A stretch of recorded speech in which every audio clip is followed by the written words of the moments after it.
Music should represent all aspects of life, of being human. One has every day to do with different feelings, different emotions, different excitements, different disappointments. And in a way that's reflected also in the music. One of the pieces was called Scylla and Charybdis, and it seemed like a good metaphor for a composer in the present age, where one is continually having to make choices between traditional means, using traditional forms, or whether to use more experimental forms and narrative forms.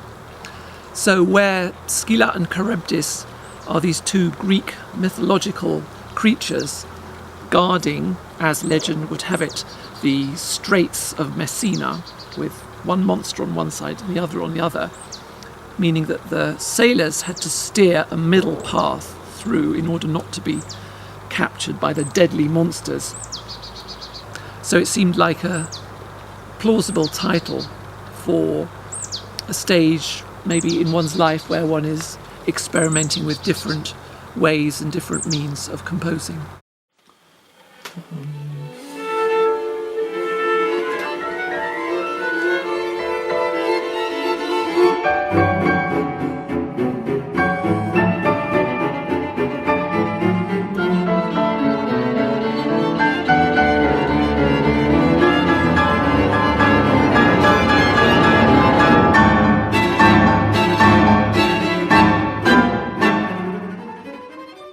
Well, Liszt was was a spirit behind the Rhapsodie Macabre, and so while I composed the piece, I always had the picture of Liszt staring at me from the piano, and that somehow permeated my thoughts on the piece. And there's something of this slightly concentrated, serious aspect of Liszt that goes right the way through this piece of music.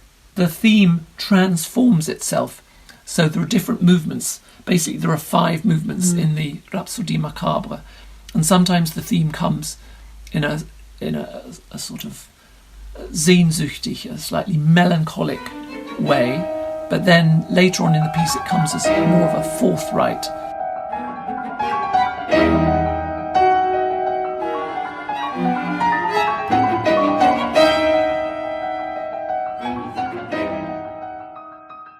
So this is a picture of Zbigniew Szydło and myself in school time playing at a market, at Portobello Road Market in London. And it was for Zbigniew Szydło, who was chemistry teacher at my old school, and still is, by the way, that I wrote the Kolomika as a sort of attempt to write Polish, or to imagine what Polish music would be like. It was in a way my first main piece of music to be written, and although it's quite simple with lots of fifths and octaves, it still has a liveliness and an energy which I associate with that time.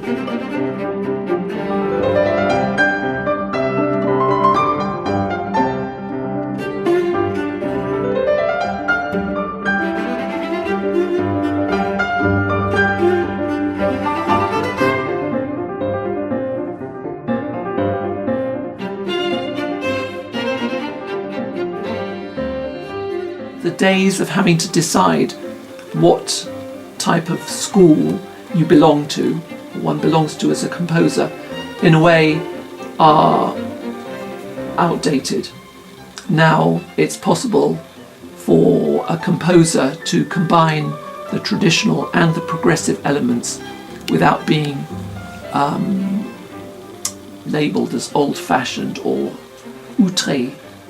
I find that these can relate to each other and they can help and foster each other.